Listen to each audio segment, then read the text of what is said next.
ஓம் தத்புருஷாய வித்மஹே மகாதேவாய தீமஹி தன்னோ ருத்ர பிரசோதயாத். நாம் தற்போது 2025ஆம் ஆண்டின் இறுதியை நெருங்கிக் கொண்டிருக்கிறோம். 2026ஆம் ஆண்டின் முதல் மாதமான ஜனவரி மாதத்தில் நுழைய உள்ளோம். நிகழும் ஸ்ரீ மங்களகரமான விசுவாச ஆண்டு மார்கழி மாதம் 17ஆம் நாள் திரியோதசி திதியில் ரோகிணி நட்சத்திரத்தில் சுபம் நாமயோகத்தில் கௌளவம் கர்ணத்தில் சித்த யோகத்தில் வியாழக்கிழமை அன்று இந்த மகத்தான ஜனவரி மாதம் பிறக்கின்றது. இந்த மாதத்தில் பல கிரகங்கள் தங்களின் நிலைகளை மாற்ற உள்ளன.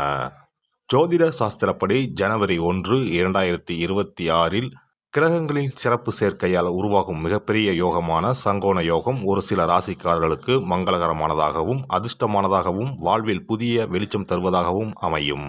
ஜனவரி மாதம் 13ஆம் தேதி செல்வத்தின் அதிபதியான சுக்கிர பகவான் மகர ராசிக்கு செல்ல உள்ளார். ஜனவரி மாதம் 15ஆம் தேதி கிரகங்களின் தலைவனாக கருதப்படும் சூரிய பகவான் மகர ராசிக்குள் நுழைய உள்ளார். ஜனவரி மாதம் 16ஆம் தேதி கிரகங்களின் தளபதியான செவ்வாய் பகவான் மகர ராசியில் சஞ்சரிக்க உள்ளார். இம்மாதம் அதாவது ஜனவரி 17ஆம் தேதி புதன் பகவானும் ஜனவரி 18ஆம் தேதி சந்திர பகவானும் மகர ராசிக்கு செல்ல உள்ளனர். இவ்வாறு ஜனவரி மாதத்தில் கிரகங்கள் தங்களின் ராசியை மாற்றுவதால் அதன் தாக்கம் அனைத்து ராசிக்காரர்களின் வாழ்க்கையிலும் காணப்படும். குறிப்பாக சில ராசிக்காரர்களுக்கு அதிர்ஷ்டம் பிரகாசிக்கப் போகிறது. இதன் விளைவாக தொழில் மற்றும் வணிகத்தில் நல்ல முன்னேற்றம் ஏற்பட போகிறது. அதே சமயம் ஆரோக்கியமும் சிறப்பாக இருக்கப் போகிறது. மேலும் சில ராசிக்காரர்களுக்கு கண்டமும் காத்திருக்கிறது. உயிர் போகும் ஆபத்து கூட வரலாம். எச்சரிக்கையாக இருக்கவும். யமனே எதிரில் வந்தாலும் சிவனின் அருள் இருந்தால் எதிலும் வெற்றி பெறலாம். சிவ வழிபாடு கர்ம வினைகளை அளிக்கும். இந்த கிரகங்களின் பெயர்ச்சியால் இம்மாதம் உங்கள் வாழ்வில் நடக்க இருக்கும் சுப மற்றும் அசுப பலன்கள் என்ன என்பதனையும், அசுப பலன்கள் ஏற்படுமாயின் ராசிக்காரர்கள் செய்ய வேண்டிய பரிகாரம் என்ன, வழிபட வேண்டிய தெய்வம் யார் என்பதனை பற்றியும் விரிவாக காண்போம். பிறக்கப் போகும் இம்மாதத்தில் உங்கள் வாழ்வில் வளமும் நலமும் செல்வ செழிப்பும் பெற்று வாழ்வின் உயரிய நிலையை அடைய எல்லாம் வல்ல எம்பெருமானை வேண்டி விரும்பி கேட்டுக்கொள்கிறேன். தனது நேர்மையான குணத்தால் வாழ்வில் வெற்றி வாகை சூடும் விருச்சிக ராசி அன்பர்களே, இந்த மாதம் வரவுக்கு ஏற்றாற்போல செலவுகள் இருக்கும். சில தடைகள் ஏற்பட்டாலும் சாதகமான பலன் வரும். விரும்பியது கிடைக்கும். அதே நேரத்தில் அதற்காக கூடுதலான முயற்சிகள் மேற்கொள்ள வேண்டியிருக்கும். பயணத்தில் தடங்கல்கள் ஏற்படலாம். மனதில் ஏதாவது ஒரு கவலை இருந்து கொண்டே இருக்கும். வாய்க்கு ருசியான உணவுகள் கிடைக்கும். உடல் ஆரோக்கியத்தில் மட்டும் கவனம் தேவை. வீண் செலவுகள் உண்டாகலாம். தொழில் வியாபாரத்தில் லாபம் குறையும். பணவரத்து சீராக இருக்கும். ஆர்டர்கள் வருவது தாமதப்படும். வாடிக்கையாளர்களிடம் அனுசரித்து செல்வது நல்லது. வியாபாரத்தில் இதுவரை இருந்து வந்த போட்டிகள் குறையும். உத்தியோகத்தில் இருப்பவர்களுக்கு வீண் அலைச்சல் ஏற்படும். சக ஊழியர்களிடம் இருந்து வந்த மன வருத்தங்கள் நீங்கும். மேல் அதிகாரிகள் சொன்ன வேலையை செய்து முடிப்பதில் ஆர்வம் காட்டுவீர்கள். குடும்பத்தில் வீண் குழப்பம் ஏற்பட்டு நீங்கும். வாழ்க்கை துணையின் பேச்சை கேட்டு செயல்பட வேண்டி இருக்கும். கணவன் மனைவிக்கு இடையே வாக்குவாதங்களை தவிர்ப்பது நல்லது. பிள்ளைகளுடன் அனுசரித்து செல்வது நல்லது. உறவினர்கள் நண்பர்கள் மூலம் கிடைக்கும் உதவிகள் தாமதப்படும். பெண்களை பொறுத்தவரை கூடுதலாக செய்யும் முயற்சிகள் மூலம் விரும்பியபடி காரியத்தை செய்து முடிப்பீர்கள். உடல் ஆரோக்கியத்தில் கவனம் தேவை. கலைத்துறையினரை பொறுத்தவரை வேலை தவறி உணவு உண்ணும்படி நேரலாம். தொழிலில் திடீர் போட்டிகள் இருக்கும். வீண் வார்த்தைகளை பேசுவதை தவிர்ப்பது நல்லது. மனம் நிறைவடைவதற்காக கூடுதலாக உழைக்க வேண்டியிருக்கும்.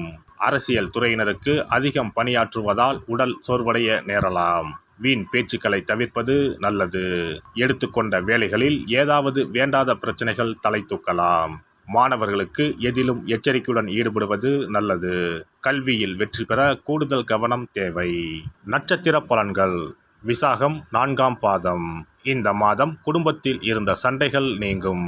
கணவன் மனைவி ஒருவருக்கொருவர் புரிந்து கொண்டு செயல்படுவார்கள். பிள்ளைகள் மூலம் பெருமை உண்டாகும். புத்தி சாதுரியத்தால் பொருள் சேர்க்கை ஏற்படும். தாய்வழி உறவினர் மூலம் உதவிகள் கிடைக்கும். அனுஷம் நட்சத்திரம். இந்த மாதம் தடைப்பட்ட காரியங்களில் தடைகள் நீங்கும்.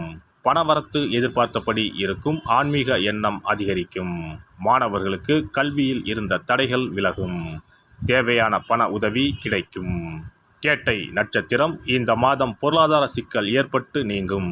எந்த ஒரு காரியத்திலும் தெளிவான முடிவு எடுக்க முடியாத நிலை ஏற்பட்டு பின்னர் சரியாகும். சொன்ன சொல்லை காப்பாற்றி விடுவீர்கள். அதனால் உங்களின் மதிப்பு கூடும். எதிர்ப்புகளை சமாளித்து முன்னேற எடுக்கும் முயற்சிகள் யாவும் சாதகமான பலன் தரும். கந்த சஷ்டி கவசம் சொல்லி முருகனை வணங்கி வர எதிர்ப்புகள் நீங்கும், கஷ்டங்கள் குறையும். சிறப்பு தொகுப்பு. கண் திருஷ்டிகள் அகன்று தடைப்பட்டு கொண்டிருக்கும் காரியங்கள் நிறைவேற செய்ய வேண்டிய பரிகாரம் என்ன என்பதனை பற்றி காண்போம். வாழ்க்கையில் நல்ல நிலையில் இருந்தவர்கள் கூட திடீரென்று பொருளாதாரம் இழந்து மன கஷ்டங்களுடன் வாழும் நிலை ஏற்படும். இந்த நிலை எதனால் ஏற்பட்டது என்று ஆராய்ந்து பார்த்தால் பெரும்பாலும் அவர்களின் மீதான கண் திருஷ்டிதான் காரணமாக இருக்கும். கல்லடி பட்டாலும் கண்ணடி படக்கூடாது என்று சொல்வார்கள் அல்லவா, அது உண்மைதான். இது போன்ற பிறரின் பொறாமை கொண்ட கண் திருஷ்டியினால் பலரின் வாழ்க்கை சிரமத்திற்கு ஆளாக நேரிடும். இது போன்ற கண் திருஷ்டிகளிலிருந்து எப்படி தப்பிப்பது? இருக்கவே இருக்கிறது எளிதாக கிடைக்கும் ஊமத்தஞ்செடி. தெய்வ சக்தி நிறைந்த செடியாக கருதப்படும் ஊமத்தஞ்செடியின் காய், பூ, இலைகள் என அனைத்தும் தீய சக்திகள் விரட்ட பரிகாரத்துக்கு பயன்படுகிறது. பொதுவாக ஊமத்தம் காய்க்கு கெடுதலை அகற்றக்கூடிய சக்தி உண்டு.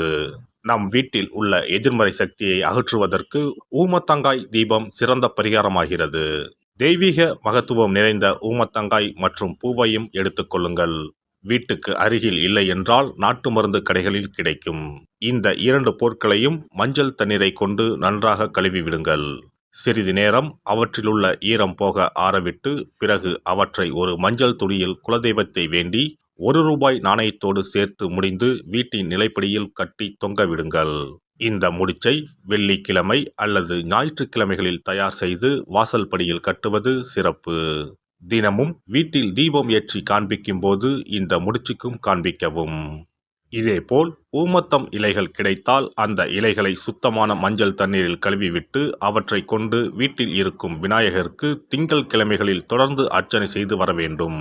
ஊமத்தம் பூவையும் விநாயகருக்கு சூட்டலாம்.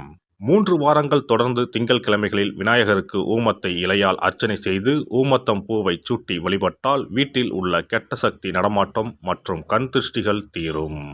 ஊமத்தம் செடியும் சிவபெருமானுக்கு உகந்த இலை ஆகும். இந்த ஊமத்தங்காய் வைத்து சிவபெருமானுக்கு தீபம் ஏற்றி வழிபடுவதன் மூலம் நமது பிரச்சனைகளில் இருந்து எளிதாக விடுபட முடியும். முதலில் 2 ஊமத்தங்காய்களை எடுத்துக்கொள்ள வேண்டும். அவற்றின் மீது முட்கள் இருப்பதால் மிகவும் கவனமாக கையாள வேண்டும். ஊமத்தங்காயின் காம்பு பகுதிகளை வெட்டி கொண்டு கத்தியை பயன்படுத்தி ஊமத்தங்காயின் உள்ளே இருக்கும் விதை பகுதியை முழுவதுமாக நீக்கிவிட வேண்டும். பின்னர் 2 அகல் விளக்குகள் மற்றும் விளக்கு வைப்பதற்கான 2 தட்டுகளை எடுத்து சுத்தம் செய்து அவற்றிற்கு மஞ்சள் குங்குமம் போட்டு வைத்துக் கொள்ள வேண்டும். பின்னர் 2 தட்டின் மீதும் ஒவ்வொரு அகல் விளக்கை வைத்துக் கொள்ள வேண்டும். அதன் பிறகு எப்போதும் பூஜை செய்வதற்கு வைப்பது போன்ற வெத்தலைப்பாக்கு, பழம் போன்றவற்றை வைத்துவிட்டு 2 விளக்குகளையும் ஏற்றி சிவபெருமானை மனதார வேண்டிக் கொள்ள வேண்டும். எனக்கு இருக்கும் பிரச்சனைகள் அனைத்தும் தீர்ந்து இன்பமான வாழ்க்கை கிடைக்க வேண்டும் என வேண்டிக் கொள்ள வேண்டும். இந்த பூஜையை வெள்ளிக்கிழமை அன்று தொடங்கினால் தொடர்ந்து 9 வெள்ளிக்கிழமைகள் செய்ய வேண்டும். ஊமத்தங்காயின் மீது எவ்வாறு முட்கள் இருக்கிறதோ அதுபோல நமது வாழ்க்கையில் இருக்கும் முட்கள் போன்ற பிரச்சனைகளை அவை தீர்த்து வைக்கின்றன. இந்த பூஜையை நாம் தொடர்ந்து செய்து வருவதால் நம் மீது இருக்கும் கண் திருஷ்டிகள் அகன்றுவிடும். தீராத துயரங்கள் தீர்ந்துவிடும். பணம், நகை நம்மிடம் பெருகி வரும். சிலருக்கு கையில் சுத்தமாக பணம் இருக்காது. வறுமை தாண்டவமாடும். கடன் தொல்லையால் கஷ்டப்படுவார்கள். பண பிரச்சனையில் சிக்கி கொண்டிருப்பவர்கள் இந்த தீபத்தை ஏற்றினால் 3 வாரங்களில் நல்ல பலனை பெற முடியும். தொழிலில் நல்ல முன்னேற்றம் இருக்கும். கடன் பிரச்சனைகள் தீரும். உறவினர்களிடையே பகைமை இருந்தால் அவையும் மறைந்துவிடும். நோய்வாய் உள்ளவர்கள் இந்த தீபத்தை ஏற்றுவதன் மூலம் நல்ல பலனை பெற முடியும். பொதுவாகவே எந்த பரிகாரம் என்றாலும் அதை முழு நம்பிக்கையுடன் செய்தால் மட்டுமே முழு பலன் கிடைக்கும் என்பதை நினைவில் கொள்ளுங்கள். எல்லாம் வல்ல இறையருளால் நீங்களும் உங்கள் அன்பு குடும்பமும் உடல் நலம், நீலாயுள், நிறை செல்வம், உயர் புகழ், மெய்ஞானம் ஓங்கி வாழ்க வளமுடன். இந்த வீடியோ பதிவு உங்களுக்கு பிடித்திருந்தால் லைக் பண்ணுங்க, கமெண்ட் பண்ணுங்க, ஷேர் பண்ணுங்க. மறக்காம சப்ஸ்கிரைப் பண்ணுங்க. பக்கத்துல இருக்கிற பெல் பட்டனை கிளிக் பண்ணுங்க. நன்றி, வணக்கம். ஓம் நமச்சிவாய. சிவாய நம.